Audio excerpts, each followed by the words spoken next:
পুলিশকে কোন জনগণের হাত ভেঙে দেওয়ার অধিকার দেওয়া হয়নি।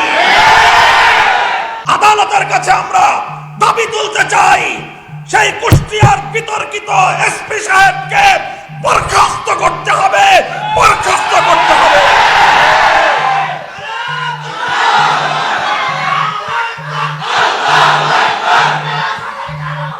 আজ এই বিজয়ের মাসে স্বাধীন সার্বভৌম বাংলার এ মাটিতে দাঁড়িয়ে আজকে বারবার নিজের বিবেককে জিজ্ঞাসা করতে মনে চায়, আমরা কোন স্বাধীন দেশের স্বাধীন নাগরিক?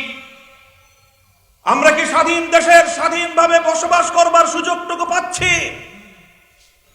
যদি আমরা স্বাধীন নাগরিক হই, তাহলে আজকে প্রজাতন্ত্রের একজন দায়িত্বশীল হয়ে আইনের পোশাক পরিধান করে একজন এসপি কিভাবে আমাদেরকে হুমকি প্রদান করেন হাত ভেঙে দেওয়ার? আমি যতটুকু সংবিধান পড়েছি, বাংলাদেশের আইন পড়েছি, এদেশের প্রচলিত সকল রাষ্ট্র ব্যবস্থার প্রতিটি নিয়ম কানুন আমরা অধ্যয়ন করেছি। কোথাও কোন অপরাধী, যত বড় অপরাধী হোক না কেন, তার হাত ভেঙে দেওয়ার দায়িত্ব পুলিশকে প্রদান করা হয়নি। বিচার ব্যবস্থা রয়েছে, আদালত রয়েছে, বিচারকরা রয়েছেন।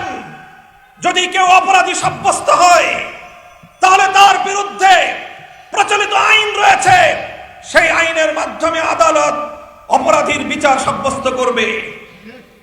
প্রয়োজনে ফাঁসি দিতে হলে ফাঁসিতে ঝোলাবে, যাবজ্জীবন কারাদণ্ড দেবে। কিন্তু পুলিশকে কোন জনগণের হাত ভেঙে দেওয়ার অধিকার দেওয়া হয়নি।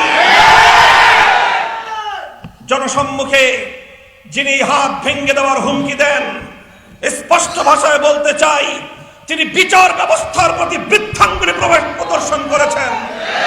তিনি বাংলাদেশের সংবিধানকে অপমান করেছেন, বাংলাদেশের রাষ্ট্র ব্যবস্থার প্রতি বৃদ্ধাঙ্গুলি প্রদর্শন করেছেন।